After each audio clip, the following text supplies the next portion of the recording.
Então,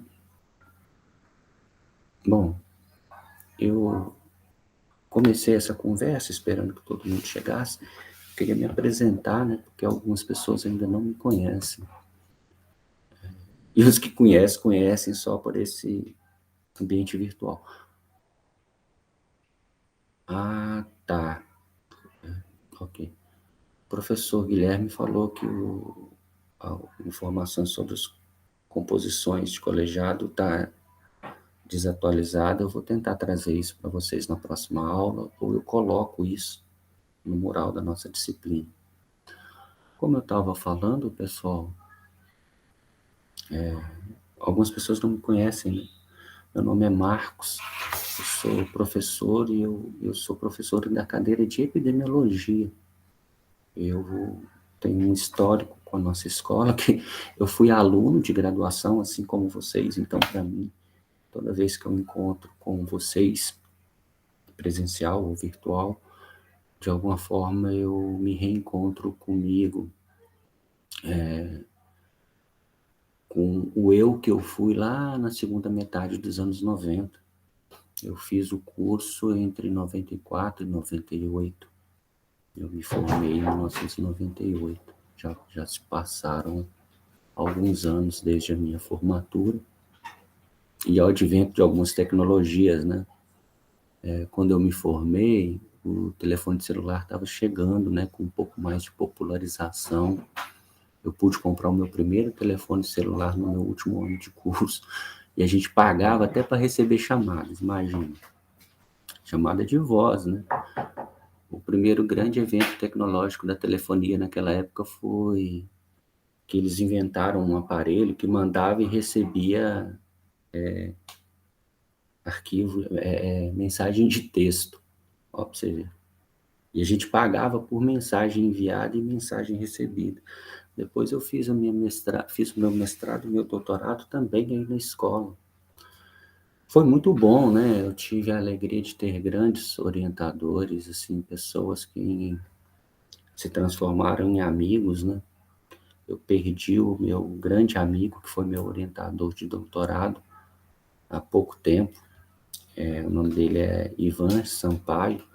Ele foi um professor da zootecnia, ele não era veterinário, mas um gentleman, assim, uma alma maravilhosa, e que felizmente recebeu algumas homenagens ainda em vida.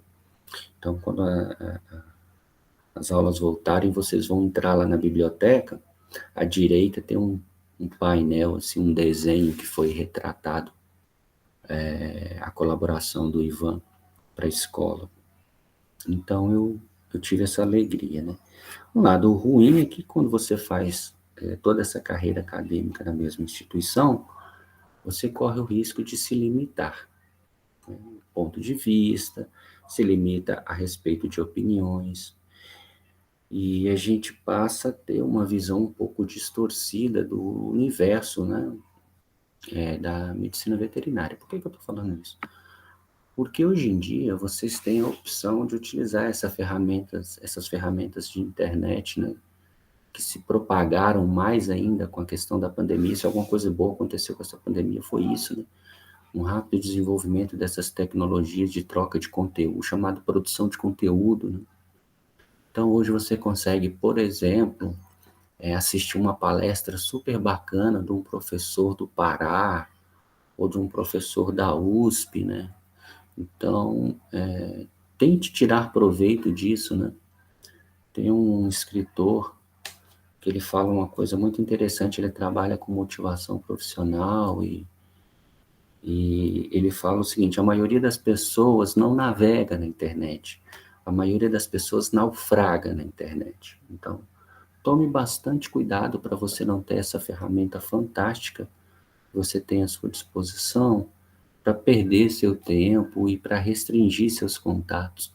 Quando você começa a ver e ouvir outros professores, outros profissionais, gente que formou no Pará, ou gente que formou em João Pessoa, ou gente que formou em Santa Maria, no Rio Grande do Sul, você começa a ouvir coisas diferentes do que normalmente você ouve, né?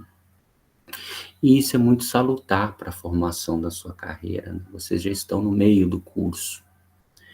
num momento muito desafiador, né? Num curso aí de 5 anos, nós estamos prestes a completar 2 anos de ensino remoto. Então, eu entendo muito a preocupação e a angústia que vocês têm, principalmente no que diz respeito às aulas práticas. Nossa disciplina profissional, ela é muitas vezes, ou na grande maioria das vezes, ela é muito fortemente associada a uma prática profissional, em qualquer que seja a sua área de atuação. Na epidemiologia não é diferente, né? Na epidemiologia a gente também tem atividades práticas, mas a gente tem um outro cenário, né? Eu posso apresentar as práticas sem necessariamente levá-los a instituições de vigilância epidemiológica, fiscalização vigilância sanitária, vigilância ambiental. Eu consigo trazer essa rotina com uma proximidade muito grande, se eu tiver alguma criatividade, para conseguir detalhar e relatar isso para vocês. Então, fiquem muito atentos. Vocês já fazem parte de uma geração que nasceu com a internet, mas vocês utilizaram durante muito tempo a internet para diversão e lazer, uma característica da geração de vocês. Uma nova geração que está vindo agora, uma galerinha aí de 10, 12 anos de idade, já tem uma percepção do uso da internet como uma ferramenta de aprendizado. A minha geração teve a internet como uma ferramenta de comunicação. Então, essa evolução, comunicação, lazer e aprendizado, ela é difícil de ser adaptada, né? Eu faço parte da geração que estou a maior lacuna, né? Entre a comunicação e o aprendizado, lacuna de tempo e de conhecimento. Quando a gente fala da utilização da internet como meio de comunicação e de aprendizado, eu como epidemiologista, povo, se alguém quiser café, me manda o endereço aí que eu mando entregar aí na sua casa. Não tem como oferecer de outra forma, mandar o cara do iFood entregar o meu café aí para você. Como epidemiologista, me interessa compreender o que está acontecendo nesse novo ambiente aí, tá? O que acontece? Comigo, pesquisas já mostram, né, uma série de problemas de saúde mental. Professor tem alguns problemas de predisposição de saúde, né? Problema com a voz e saúde mental. Professor é uma classe profissional que está muito predisposta a ter problema de saúde mental, ansiedade, depressão, síndrome do pânico, enfim, essas coisas todas aí. Os alunos também, dentre outras coisas, porque vocês fazem parte de uma geração que, felizmente, vocês são mais sensíveis e perceptíveis a uma série de coisas que a minha geração, por exemplo, entendia como aceitável e normal. Então, durante a minha graduação, houve momentos em que eu me senti gravemente ofendido, não só eu e meus colegas, e a gente achava que aquilo fazia parte do nosso processo de formação, né? A gente passava muitas vezes, por uma relação de estresse emocional que a gente achava que era normal. Felizmente, vocês já estão mais antenados para esse tipo de coisa e conseguem distinguir isso melhor, o que é muito bom. Mas essa relação, ela causa alguns problemas, ela vem causando alguns problemas. Eu estou até muito feliz hoje, porque a turma de vocês, em especial, é uma turma que ela tem muita gente que coloca uma foto, né, no perfil. Vocês não têm noção de como isso é bom para quem está aqui desse lado, porque o que eu tenho diante de mim, né, é uma tela de notebook, aqui uma tela de computador, com vários quadradinhos e algumas letras dentro de círculos coloridos. Então, quando essa letra é substituída por uma foto, ainda que a foto não traduza a realidade dos fatos, por exemplo, o professor Guilherme escolheu uma foto onde ele está muito mais bonito e elegante do que normalmente vocês o verão. Essa é uma propaganda enganosa, né? Então, não pensem que vocês vão chegar na escola e vão ver um rapaz bonito aí, de barba tão bem aparado. Não é bem isso que vocês vão encontrar. Fazer o quê, né, cara? Fazer o quê, né? É o que tem, né? Mas é, mas é o que tem. E quando vocês colocam uma foto, pô, isso muda a minha relação com a tela. Por que que eu estou falando isso? Nós buscamos, né, como seres humanos, buscamos padrões e somos, querendo ou não, eu particularmente me acho uma pessoa deveras isolado. Eu tô ficando velho, então eu gosto de coisas que vocês não vão entender, né? Mas eu me sinto muito feliz com a minha própria presença. Eu me sinto muito contente com a minha própria presença. Não no ponto de vista da vaidade, do egocentrismo, do narcisismo. É porque já cheguei no momento da minha vida que, felizmente, eu não preciso de muitas coisas do além dos meus limites para me alegrar e para me completar. E isso é uma fase da vida, esse momento de vocês. Eu espero que vocês não estejam tendo esse mesmo pensamento, porque vocês precisam se complementar com outras coisas, né? Então é natural na idade, no momento de você. Olha, Luana, você já está assim, não é possível. Mas é importante, no momento em que vocês estão, vocês busquem essa completude. E nós somos grupos, nós somos pessoas que buscam grupos, naturalmente, na nossa condição psicoemocional. Então, muitos dos nossos alunos estão passando por momentos em que esse isolamento traz muita angústia e muito problema. A epidemiologia, ela tem ferramentas para tentar entender isso. Eu tenho uma linha de trabalho que eu tento desenvolver na escola, que é exatamente os desgastes de diferente natureza na formação e no exercício da medicina veterinária. Então, os desgastes emocionais, tanto por parte do professor quanto por parte de aluno, se sobressaíram nesses últimos 18, 24 meses, né? E a gente precisa compreender isso, ainda que a nossa instituição, de uma forma geral, ela entende que, por ser um sistema público de formação profissional, eu tenho um pacote, né? Essa é uma visão muito institucional. Eu tenho um pacote que eu ofereço para você. E você tem que se adaptar a isso, né? Então, muita gente, antes mesmo da pandemia, já vinha sofrendo alguns momentos de anseio. E por que eu estou falando isso tudo? Nós vamos falar de algumas ferramentas de epidemiologia agora, que ela sai das relações descritivas, que são relações muito importantes, sem a menor sombra de dúvida, né? O primeiro passo para você desenvolver um projeto, um trabalho, uma pesquisa em epidemiologia, é descrever bem esse fenômeno. O epidemiologista, isso é uma coisa que eu tento trazer para vocês, né? Porque quando vocês entram num curso de veterinário, já tem mais de 10 anos que eu dou aula na graduação, eu tive um aluno que chegou para mim no curso e falou assim, eu quero ser epidemiologista. Mas os pais dele eram epidemiologistas. Então, ele teve uma formação e ele viu o trabalho do médico veterinário nas vigilâncias epidemiológicas, então ele já entrou no curso. Mas você tem no seu arquétipo de inconsciência coletiva, quer dizer, o que é que as pessoas têm de senso comum para um veterinário, um conhecimento muito limitado, né? Então, alguém que vai mexer com clínica de pequenos, fazenda, cavalo, né?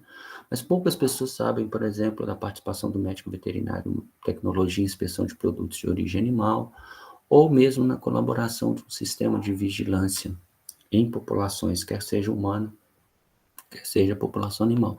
E a gente tem uma virtude muito grande na nossa formação. Quando a gente fala de vigilância em saúde, quer seja a vigilância sanitária, a vigilância ambiental, a vigilância epidemiológica, que são três grandes pilares da vigilância em saúde, nós temos uma formação muito boa.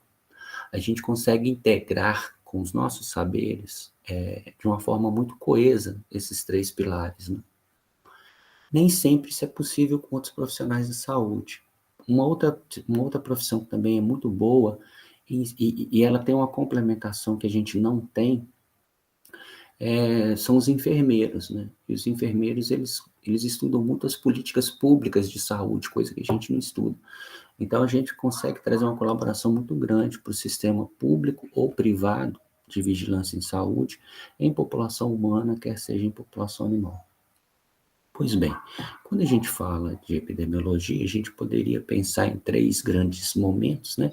Que é a vigilância, perdão, que é o sistema da epidemiologia descritiva, a epidemiologia analítica.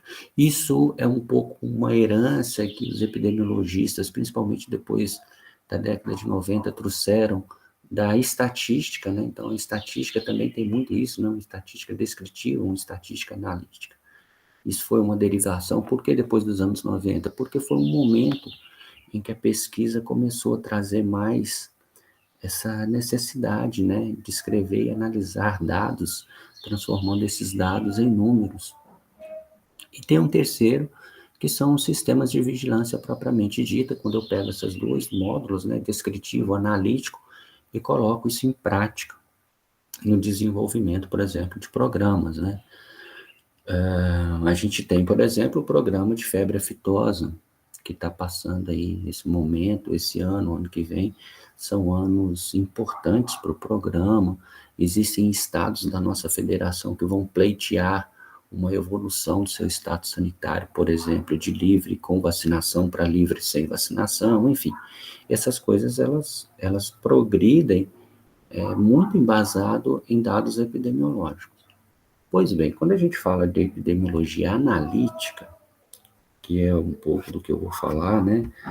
Nas próximas aulas eu vou falar de epidemiologia analítica, eu vou falar de teste, acho que eu vou falar de teste diagnóstico, vocês desculpem, não é falta de interesse, é falta de memória, né? Eu vou falar de alguns temas que têm a ver com esse potencial que os epidemiologistas têm de pegar um dado, transformar em informação e aplicar aquela informação de volta para a população de interesse. A gente poderia pensar no momento em que a gente está, questões como essas que foram levantadas no início do nosso bate-papo. Faz sentido você, por exemplo, liberar uma cidade como Belo Horizonte? Nós devemos estar aí entre 60% e 65% de população com proteção vacinal, liberar para a gente fazer aglomerações, por exemplo, em estádios de futebol. Está se discutindo nesse momento a questão do carnaval, né? Se vai ter carnaval, se não vai ter. Teve um momento aí no passado que foi a volta às aulas, né? Não sei se vocês estavam a par disso, mas quem tem sobrinho, filho, afilhado, né? Volta à escola, não volta, volta todo mundo, volta um pouco, como que é ser. Então, essas discussões, elas são, na verdade, planejamentos, né, propostos por uma vigilância à saúde, e essas propostas, elas devem ser, ou deveriam ser, embasadas em dados epidemiológicos, né? Se eu autorizo, por exemplo, o Mineirão entrar 60 mil pessoas para assistir uma partida de futebol, ou um evento religioso, né, que pode acontecer, enfim. Quais são os parâmetros epidemiológicos que eu tenho para isso? A epidemiologia analítica, ela vai me ajudar a consolidar esses parâmetros. Boa parte da vida de um epidemiologista, ele tenta responder aquelas 3 perguntas, né? Quem, quando e onde. Mas eu sempre nessa aula, eu chamo atenção para algumas coisas. Vocês já pararam para pensar por que são essas 3 perguntas? Porque nesse conjunto de perguntas, quem, quando e onde, não tem uma pergunta do tipo: o que está causando a doença? O que está causando a doença é um raciocínio bem clínico, é um raciocínio bem do cirurgião. Não é um raciocínio, por exemplo, muito voltado para quem queira mexer com nutrição de animais, que vai trabalhar normalmente com grandes animais, animais de produção, e que também tem uma visão bem epidemiológica das informações. O cara que faz ração para a avicultura de corte, por exemplo, ele não faz dietas individuais. Ele pensa num galpão com 50 mil aves e ele busca resolver aquele. Pode acontecer naquelas 50 mil aves aparecer algum animal com problema metabólico, nutricional? Pode. Mas ele não foca nisso. Ele foca no conjunto, no galpão todo. O que está causando a doença? Se eu pego, por exemplo, um gato com alteração metabólica e uma dieta que não tem um bom equilíbrio de relação cálcio-fósforo, por exemplo, é diferente. O raciocínio, eu vou tentar entender o que está acontecendo com aquele indivíduo e, a partir de uma avaliação individual, eu busco resolver o problema dele. Então, para o epidemiologista, isso não é muito o foco da questão. O foco da questão é quem que está tendo problema, onde esse problema está acontecendo e quando. Essas são informações minimamente necessárias para delimitar grupos que estejam sendo acometidos e como esses grupos estão sendo acometidos. Então, para o epidemiologista, esse é o foco de interesse. Quando a gente busca ferramentas de uma epidemiologia analítica, a gente busca, de certa forma, compreender, portanto, relações de causalidade nas populações. Mas o epidemiologista, ele busca mais entender o que a doença está causando na população, para, a partir daí, propor medidas de prevenção, controle ou erradicação, do que propriamente o agente etiológico. Então, eu tenho mais interesse em entender como que um grupo de pessoas na região metropolitana, aqui na cidade de Ribeirão das Neves, um grupo de pessoas estava tendo doenças gastroentéricas, né, diarreia, algumas apresentavam vômito, e quando o epidemiologista é chamado para entender isso, ele não está interessado, num primeiro momento, em querer saber se aquilo é uma salmonela, se aquilo é uma Escherichia coli. Não. Ele quer entender primeiro quem são as pessoas, quando esse problema começou a acontecer e onde. A partir daí, ele vai buscar, por exemplo, fontes de contaminação que possam estar associados a essas pessoas. E aí se descobre, por exemplo, que as pessoas fazem consumo de água de um poço artesiano. Esse bairro, ele é um bairro que não tem uma infraestrutura de saneamento básico, não tem água tratada para as pessoas, e as pessoas coletam água num poço artesiano para consumo e para uso na sua rotina. E aí, só depois disso, que se faz uma avaliação e descobre que a água ela estava sendo contaminada, aquele lençol freático, porque o bairro vizinho, que também não tem saneamento, né? E esse bairro, as pessoas fazem aquela chamada fossa escura, né? Onde eles só cavam um buraco no chão e o resíduo de esgoto, de banheiro, de pia, é jogado dentro dessa fossa. Quando ela enche, eles abrem um outro buraco e assim eles vão fazendo. Não existe um isolamento do terreno. Então, essa água contaminou esse sistema de coleta de esgoto. Contaminou o lençol freático que servia de consumo para essas pessoas. Então, o que foi recomendado foi o tratamento dessa água, né? Se ela fosse ser usada para consumo, fervida, filtrada, clorada. E feito isso, o problema parou de acontecer, as pessoas pararam de ficar doentes. 3 semanas depois é que chegou o resultado que falava que tinha alguns coliformes presentes naquela água e que permitiu ao epidemiologista ligar a relação do consumo de água de um lençol freático contaminado pelo esgoto daquelas propriedades ali. Então, antes mesmo de sair o resultado de qual micro-organismo estava causando aquela patologia, o epidemiologista ele já conseguiu propor medidas para impedir que aquela população se mantivesse naquela fonte de contaminação contínua. Vocês estão entendendo o que eu estou tentando dizer? Então, assim, o epidemiologista, ele, ao buscar uma visão populacional, ele precisa, num dado momento, para entender quem, quando e onde estão os doentes, ele pode desenvolver algumas ferramentas. Bom, eu vou falar rapidamente hoje de algumas dessas ferramentas, mas na próxima aula, a gente vai discutir um pouco mais sobre isso, né? Bom, uma das ferramentas chama estudos de prevalência, né? O que é um estudo de prevalência? Um estudo de prevalência, por que eu estou falando dele? Porque vocês devem estar ouvindo muito essa prevalência e incidência, né?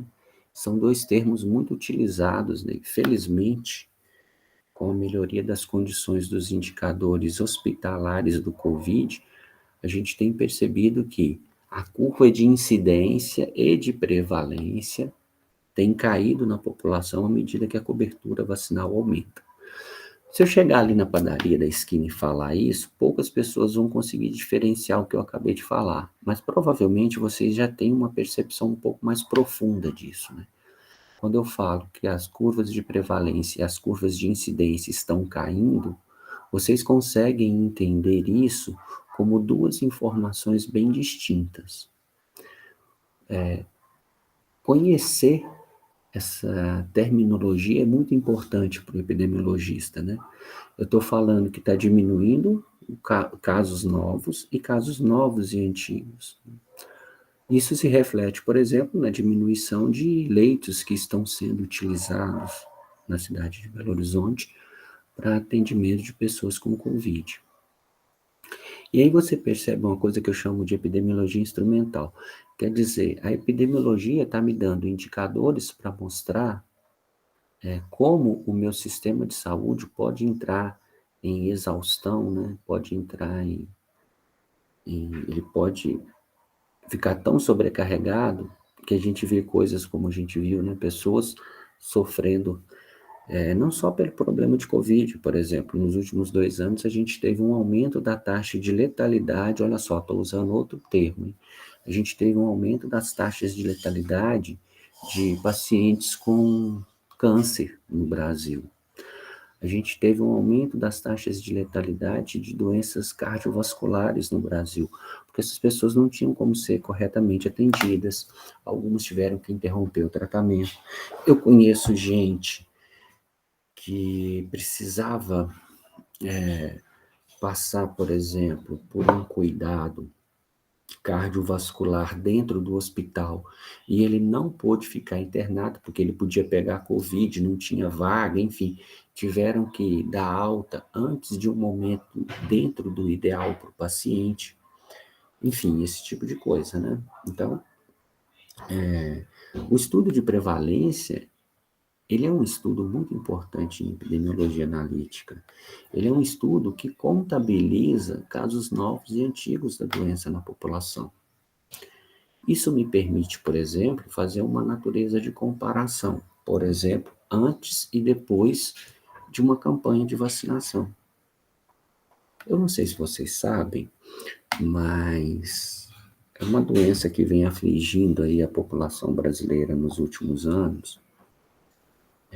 Esse ano a gente já teve vítimas humanas. É a raiva. É uma doença gravíssima, mas em função de tudo que aconteceu aí no nosso país, né, a gente não recebe muita informação. Esse ano, por exemplo, morreu um garotinho no estado do Maranhão, vítima de raiva. Ele foi atacado por um canídeo silvestre. Estava brincando na zona rural, estava brincando lá no terreiro da casa dele. numa cidade chamada Chapadinha. E aí passou um canídeo silvestre e atacou ele. Ele foi levado ao sistema público de saúde, mas infelizmente, por diferentes motivos que não vem aqui, né, não é tema da nossa disciplina, ele não recebeu o tratamento conforme ele deveria ter recebido e conforme preconizado por o Ministério da Saúde. O caso dele é classificado como alto risco. E aí o Ministério da Saúde, ele tem diferentes protocolos de tratamento, sabe? Desde risco insignificante até alto risco, que era o caso dele. Infelizmente, ele não recebeu o protocolo que deveria e que é preconizado, e veio a óbito. Nesse momento, lá na região de Chapadinha, a gente está tentando desenvolver um projeto para fazer estudos de prevalência, porque tanto a população dos herbívoros como dos carnívoros domésticos acabaram de receber uma dose de vacina, né? Com o que aconteceu, isso sensibilizou toda uma região. E agora a gente está tentando desenvolver um projeto de pesquisa em que a gente capture os canídeos silvestres e faça uma avaliação de uma série de parâmetros, né? E também que a gente consiga fazer uma avaliação de estimativa da população desses animais, porque vem sendo relatados nessa região do Maranhão muitas observações de carnívoros silvestres com comportamento alterado e sintomatologia sugestiva de raiva. Por que eu estou falando isso? Porque o primeiro passo agora é a gente fazer um estudo de prevalência para tentar entender a presença da doença na população silvestre e na população doméstica. Sendo que na população doméstica eu tenho uma subdivisão. Eu tenho a raiva, ela é uma doença epidemiologicamente muito peculiar. Então, eu tenho que fazer estudos de cobertura vacinal tanto nos herbívoros quanto nos carnívoros, em cães e gatos. Então, eu preciso saber, por exemplo, qual que está sendo a cobertura vacinal desses animais. Buscar a cobertura vacinal nesses animais é uma forma de calcular a prevalência de animais vacinados. Estão entendendo? E a partir daí eu crio um programa para minimizar os riscos da presença desses animais silvestres transmitirem a doença. A raiva, ela é muito peculiar no norte e nordeste do Brasil, porque diferente aqui da nossa região, esses carnívoros silvestres têm uma participação importante na manutenção da doença nesses ecossistemas. Como vocês também já devem saber, né, o parque municipal, acho que ainda está fechado, porque foi encontrado um gambá com sorologia positiva para raiva, se não me engano. Você imagina bem, já foram encontrados morcegos positivos para raiva no parque municipal. O parque municipal, ele tem muitos felinos, né? Chamados de errantes, né? Animais que não tem um dono, né? E se um desses morcegos, quando ele tem o vírus, ele manifesta a sintomatologia, uma característica é que ele caia, ele apareça durante o dia. Então, se na sua casa você encontrar com um morcego caminhando pelo quintal durante o dia, isso é um indício de que esse animal está com alteração de comportamento e pode ser uma sintomatologia de raiva. Aí vem de lá um gato, que é um predador natural, e pega esse morcego. Depois esse gato entra em contato com crianças ou adultos que estão passando pelo parque. Olha a gravidade do negócio. Eu estou falando de um problema dentro de Belo Horizonte. Ou seja, não é só lá no interior do Maranhão que a gente está tendo problema com o vírus da raiva. E para que eu possa entender melhor os riscos que as pessoas podem ter ao entrar no Parque Municipal de Belo Horizonte, assim como a população lá de Chapadinho, eu preciso fazer estudos para compreender a presença da doença na população.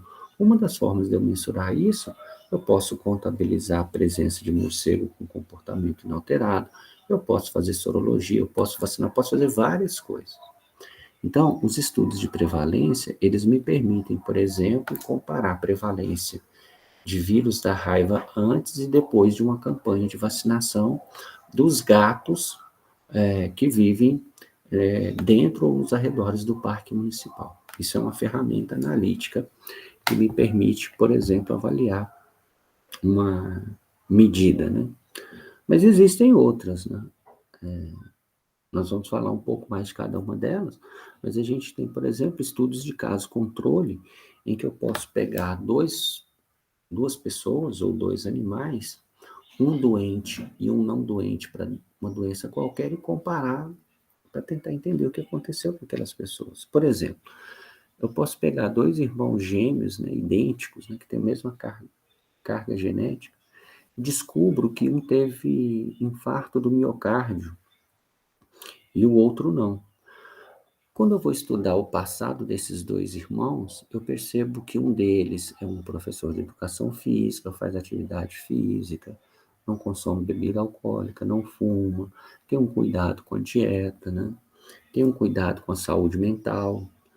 E o irmão dele é um advogado muito bem sucedido, mas que é autônomo e que não tem hora para se alimentar, tem o hábito de consumir tabaco, é uma pessoa que não tem um horário certo para dormir, para descansar, é uma pessoa, digamos assim, mais estressada, mais ansiosa, mais agitada, é uma pessoa sedentária. Então, quando eu olho o passado desses dois, eu faço um estudo de caso-controle e começo a perceber alguns fatores que predispuseram um desses irmãos a, por exemplo, ter infarto, tá? Existem outros, né? Existe, por exemplo, o estudo de corte, em que eu vou acompanhar grupos populacionais em diferentes momentos de exposição ao risco para ver o que acontece. Ainda pegando população humana. Vocês talvez não saibam disso, mas o Brasil ele já teve um acidente com... Já teve alguns, né? Já teve alguns acidentes com energia radioativa, energia nuclear. Um desses acidentes aconteceu em Goiânia, onde um grupo de pessoas foi acidentalmente exposta a um Césio-137. E aí começamos, né, quem dera. Aí o grupo de epidemiologistas começou a acompanhar essas pessoas a partir da exposição, um conjunto de bairros de Goiânia, e foi comparado com outro grupo de pessoas em outro lado da cidade, que a radiação não foi significativa. E desde que esse acidente aconteceu, as pessoas são acompanhadas e já sabe-se que as pessoas que moravam no bairro onde o acidente aconteceu, elas têm maior predisposição a ter tumores de sistema sanguíneo e linfático, tumores de células do sistema reprodutivo, por exemplo. Então, isso só foi possível de ser executado porque foi feito o chamado estudo de corte, que foi acompanhado. Tem um estudo de corte, por exemplo, sendo feito na população de Brumadinho nesse momento, para tentar avaliar os danos psicoemocionais que essa população teve com o acidente, né, da barragem. E já há uma taxa de incidência bem maior desse grupo de alcoolismo, por exemplo, quando comparado a outros grupos que não sofreram tanto as consequências do rompimento da barragem, né? Então, os estudos de corte permitem avaliar esse tipo de coisa. Bom, existem outros, né? Outras ferramentas de epidemiologia analítica, uma delas são os ensaios clínicos, que vem sendo muito discutido, né, por conta dessa questão aí das vacinas de Covid. Vocês devem ter ouvido aí, né? A vacina na fase 3, a vacina na fase 2, a vacina na fase 4. Tem gente que entende que não deve tomar a vacina, por exemplo, e alega que é uma ferramenta experimental, né? Então, se eu não vou tomar uma vacina experimental, porque essa vacina não foi, ela não cumpriu todas as etapas de um ensaio clínico, o que é verdade, mas que é passado muitas vezes para a população como algo arriscado e perigoso. Entretanto, essas pessoas que negam a eficácia da vacina, elas não esclarecem todo o conjunto de informações. Por exemplo, ainda que a vacina esteja sendo ofertada à população sem finalizar todas as etapas de um processo de um ensaio clínico, ela só é autorizada no Brasil pela Anvisa, que é um órgão que ela é independente de Estado ou de governo. Estado e governo. O que significa isso? Eu tenho políticas de Estado no Brasil. Uma política de Estado no Brasil é, por exemplo, ofertar cota no sistema de entrada nas universidades públicas. Então, independente de qualquer partido, isso é uma ferramenta presente no sistema educacional brasileiro. O que é uma política de governo? É quando, de repente, o governador, o presidente ou o prefeito, Alexandre Calil, fala assim, olha, eu vou autorizar a entrada de pessoas no Mineirão. Agora, essa medida ela pode mudar se mudar o governo da cidade de Belo Horizonte. Então, são coisas distintas, né? Política de Estado e política de governo.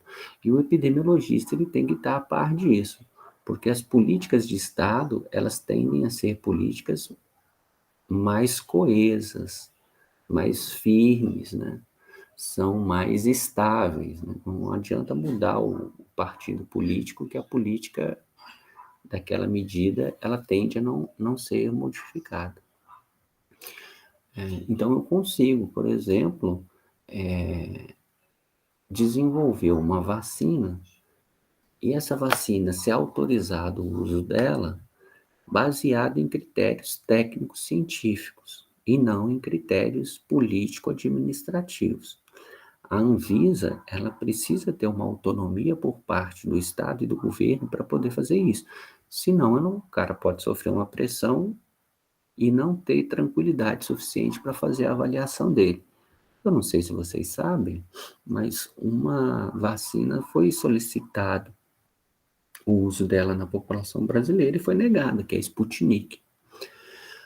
A vacina Sputnik, ela teve seu pedido negado porque algumas informações foram solicitadas ao fabricante e esse fabricante não informou. Há pouco tempo atrás, o Brasil proibiu a utilização de uma vacina produzida na China porque essa vacina ela foi fabricada numa planta de laboratório que não foi fiscalizada pelo governo brasileiro. Então, o que acontece? A vacina que é produzida na China e é utilizada no brasileiro, ela só é permitida se ela tiver origem na planta do laboratório da cidade X, lá que eu não sei o nome. Ah, mas essa aqui foi produzida com os mesmos critérios, mas a planta não foi avaliada. Então, os ensaios clínicos, pessoal, que hoje são muito discutidos aí nas questões, por exemplo, de debate sobre Covid, eles são uma ferramenta muito importante porque eles vão criar parâmetros internacionais para se autorizar a produção de um produto ou de uma nova tecnologia. Pode ser vacina, pode ser um novo método de diagnóstico. Eu não sei se vocês sabem também, né, mas foi noticiado, a UFMG conseguiu desenvolver uma metodologia de diagnóstico para COVID bem menos incômoda do que, eu não sei se algum de vocês fizeram aquela do suave nasal, né?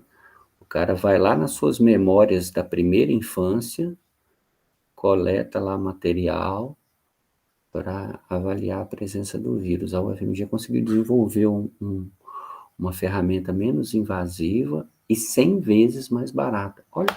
Olha como que isso é importante para o epidemiologista. O dinheiro que eu gasto para fazer o teste de uma pessoa, eu consigo fazer com outras 99. Então, esse é um raciocínio bem epidemiológico, entendeu? É algo que interessa muito ao epidemiologista. E essa ferramenta, ela foi aprovada e ela teve que passar por um ensaio clínico. Bom, cada uma dessas ferramentas a gente vai ver de alguma forma aí ao longo dos próximos dias.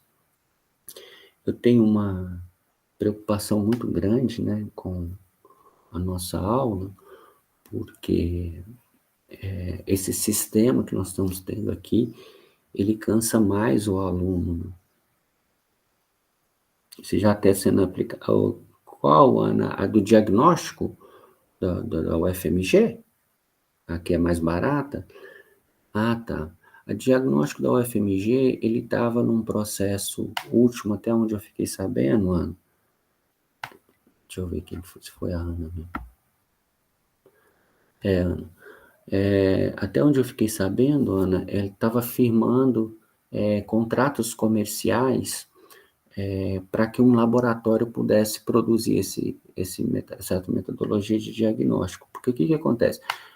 Diferente da gente juntar 5 pessoas e montar uma equipe privada, a universidade ela tem um trâmite peculiar para transformar as suas pesquisas em produtos. Então, a pessoa que desenvolveu essa pesquisa e criou esse produto, agora existe um trâmite dentro da universidade para que ela transfira essa tecnologia para um laboratório privado e todos saiam lucrando. O grupo de pesquisa, no caso, o ICB, que é a unidade que desenvolveu, a UFMG e o laboratório privado. Então, a última notícia que eu tive é que eles estão em fase de liberação, e há uma certa burocracia para produzir isso. Essa produção também, Ana, ela passa por um momento de adaptação, né? Porque quando você faz isso no laboratório, eu faço, sei lá, 50 kits, 100 kits de diagnóstico e testo. Quando eu aumento isso a escala de 50 para 1.000, para 5.000, existem algumas coisas que precisam ser adaptadas dentro da linha de produção do teste. Então, pode ser que ainda demore mais alguns meses, mas a Anvisa já autorizou a utilização do produto, tá? Gente, então assim, como eu estava falando com vocês, eu tenho uma preocupação, então eu não sei se eu dou um intervalo e a gente continua conversando, ou se a gente interrompe, o que tem sido feito, assim, alguém quer se manifestar? Nós temos aqui 16 alunos. Ok, Luana. Eu vou continuando. Qualquer coisa a gente para um pouco mais cedo. E eu vou passar para vocês um material para leitura. E aí, num segundo momento, a gente vai conversar sobre algumas das ferramentas de avaliação que nós vamos ter nesse segundo módulo do curso. Pois bem, então o ensaio clínico, ele ganhou atenção e nem era uma ferramenta de epidemiologia analítica que se discutia muito nesse curso. Porque em medicina veterinária, o custo do desenvolvimento de novas tecnologias é muito caro. Então é muito comum, por exemplo, a veterinária herdar um colírio antibiótico que é usado em população humana, faz um trabalho para ajuste de dose e começa a usar isso na população animal. Exceção feita são os imunoprodutos, né, vacinas, soros e perimunes, né? Ó, pra você ver como que a coisa é perigosa da comunicação. Eu recebi um vídeo de um cara falando assim, como, há quase 2 anos atrás, como não tem vacina para Covid? Eu peguei a vacina que eu dou no meu cachorro e tá aqui, ó, coronavírus. Tem vacina, sim. E eu fiquei sabendo que teve gente que tomou essa vacina de coronavírus de cachorros, quando não tinha, né? As pessoas fazem coisas assim, muito estranhas, né? Quando elas não são bem orientadas. Pois bem, pessoal, diante do que eu estou falando, eu queria deixar claro para vocês também o seguinte: existem diferentes ferramentas de análise epidemiológica, e quando eu falo análise epidemiológica que tente demonstrar naturezas de causalidade, causa e efeito, por exemplo, entre exposto e não exposto, e manifestação da doença, né? O evento talvez mais clássico que a gente possa falar em epidemiologia de exposição é consumir tabaco e desenvolver câncer de pulmão. Bom, é fato, né? Hoje é muito claro, as pessoas têm uma percepção muito clara de que consumir cigarro aumenta o risco de ter câncer de pulmão. Entretanto, vão ter pessoas que vão fumar e não vão desenvolver câncer, e vão ter pessoas que nunca fumaram e vão desenvolver. Nesse sentido, a epidemiologia analítica ela precisa de 4 grupos muito bem caracterizados para que se façam suas análises. Se esses 4 grupos não estiverem caracterizados, a chance de eu não chegar a conclusões corretas é alta. Ainda sobre a história do consumo do tabaco, né? Então, você tem 2 grupos que são os expostos, né? Quem fuma e quem não fuma. E você tem outros 2 grupos, que tem câncer e não tem câncer. Com isso, eu consigo formar 4 tipos de pacientes. Quem fuma e tem câncer, quem fuma e quem não tem câncer, quem não fuma e tem câncer, quem não fuma e não tem câncer. Ou seja, 4 possibilidades entre exposto e não exposto, doente e não doente.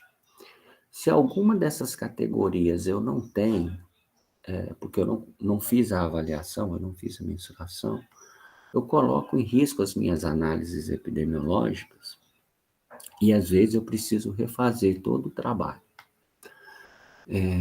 Para algumas características, como o que eu estou falando, por exemplo, ter câncer de pulmão e fumar, hoje isso é muito bem consolidado pela ciência. Mas nem sempre é assim. Às vezes eu tenho uma doença que é tão nova que eu não sei os fatores de risco. Então, houve um momento, por exemplo, em que começaram a nascer muitas crianças com microcefalia aqui no Nordeste do Brasil, e as pessoas não tinham uma noção clara do que podia estar acontecendo.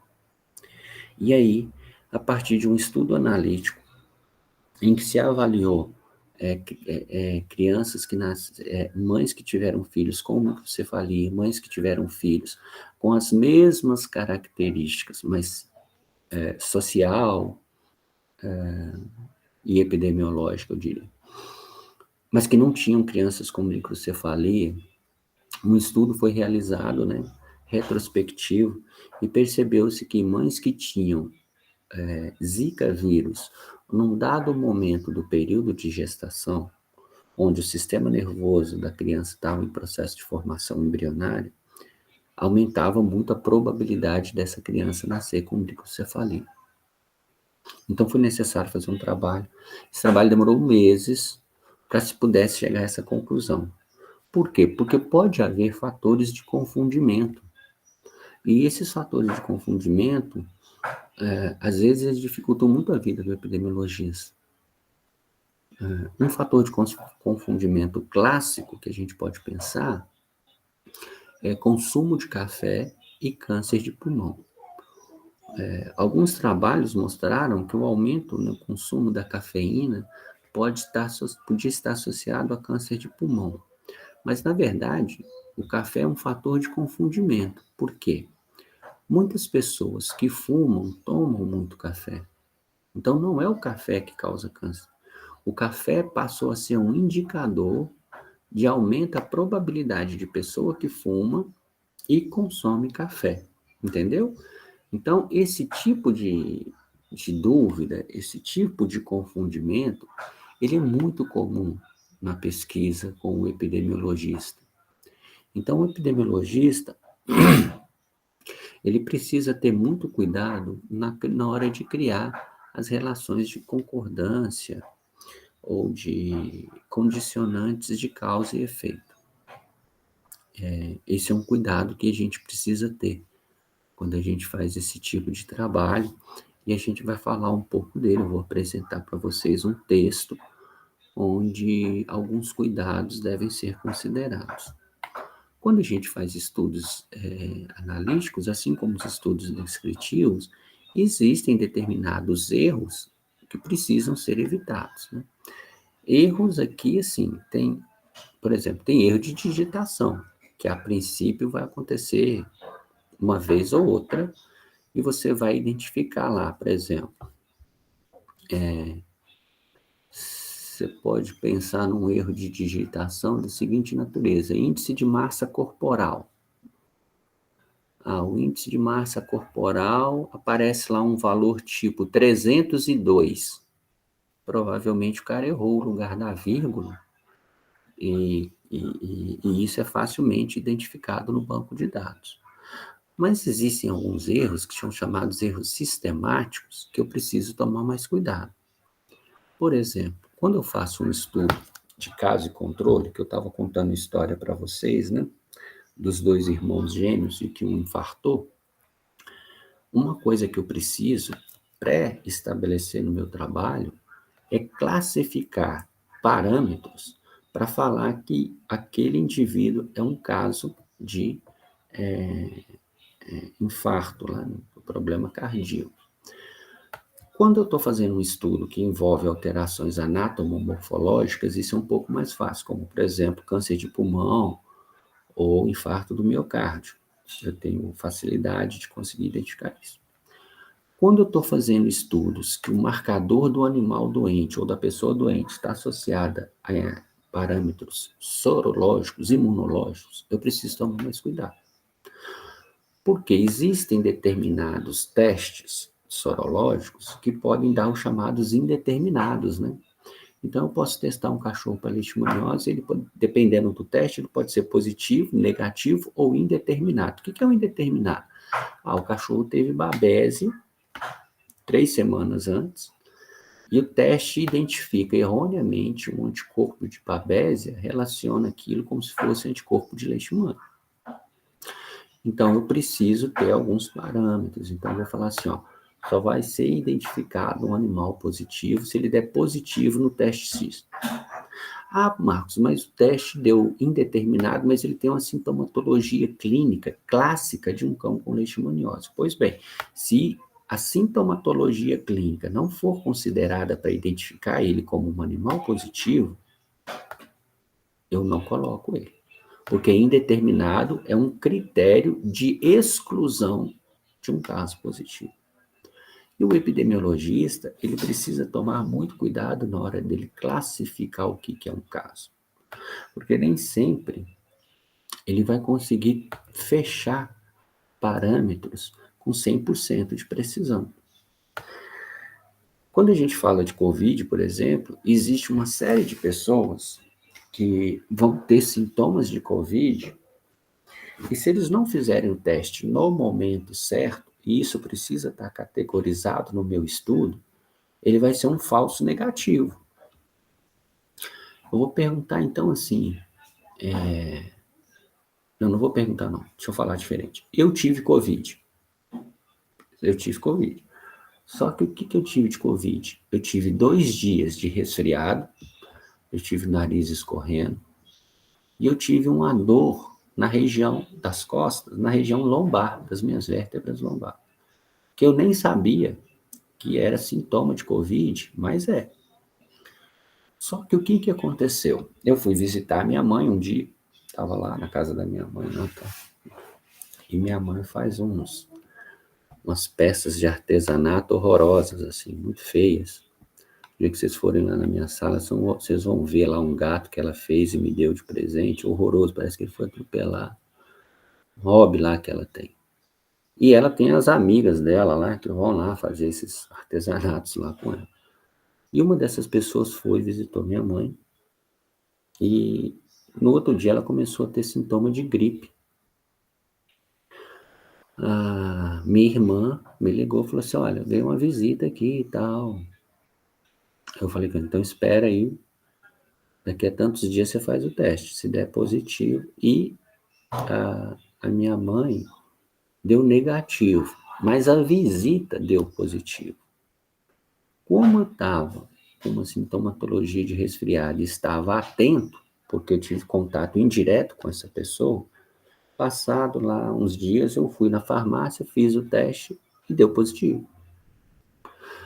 Se eu não tivesse um conhecimento mínimo de epidemiologia para criar um chamado vínculo epidemiológico, eu só fiz o teste porque eu tinha um vínculo epidemiológico. O que é o vínculo epidemiológico?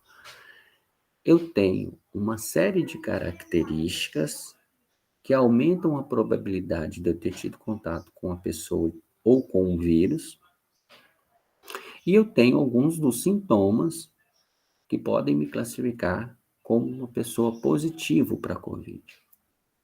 Aí eu fiz o teste e deu positivo.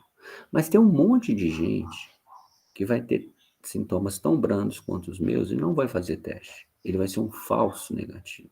Nem teste ele vai fazer, né? E o que é pior, se a pessoa não fizer o teste no momento correto, a probabilidade dele ser um falso negativo é muito alta. Esse é pior do que o outro. Por quê? Ele fez o teste, deu negativo, e ele tem uma certeza errada, ele tem certeza que ele não tem Covid. E aí ele sai transmitindo o vírus para todo mundo. Então, o epidemiologista, ele precisa conhecer quais são os critérios imunológicos, quais são os critérios clínicos, quais são os critérios de diagnóstico diferencial para a doença que ele está estudando. Se eu estou estudando, por exemplo, encefalite viral em aves, existem várias causas para encefalite viral em aves, né? Se eu estou estudando encefalite viral em aves a partir de um dado vírus que causa essa encefalite, eu preciso ter uma ferramenta de diagnóstico muito preciso para não confundir aquela ave que está com encefalite causada, por exemplo, por uma intoxicação por agrotóxicos. Então, muitas vezes, o epidemiologista, quando ele trabalha com epidemiologia analítica, ele precisa fazer uso de ferramentas de diagnóstico complementar para aumentar a precisão do trabalho dele lá da epidemiologia. Do contrário, ele corre o risco de errar na classificação de quem é positivo e de quem é negativo e dar um problema danado. Na hora dele interpretar o resultado, ele pode inclusive chegar a conclusões erradas, tá ok? Bom, nas próximas aulas a gente vai falar um pouco mais de cada um desses testes. E eu vou tentar diferenciar para vocês, assim, com maior... vou tentar fazer isso da melhor forma possível para vocês. Mas desde essa primeira aula, é importante que você entenda que não existe uma ferramenta analítica que é melhor do que a outra. Quando eu pego as diferentes ferramentas analíticas, é preciso que você entenda que cada uma delas se adequa melhor a um objetivo proposto pelo meu trabalho. Se eu tenho como objetivo apenas descrever casos novos e antigos de uma doença na população, um estudo de prevalência vai suprir minha necessidade. Por outro lado, um estudo de prevalência, ele tem pouco poder de inferência casual. Eu não consigo, se eu utilizar só a contabilidade de casos novos e antigos, eu não consigo, por exemplo, caracterizar fatores de risco tão bem como se eu fizesse, por exemplo, um estudo de caso controle ou um estudo de corte, tá bom? Então, na próxima aula, a gente vai falar um pouco sobre isso. Alguém quer perguntar alguma coisa?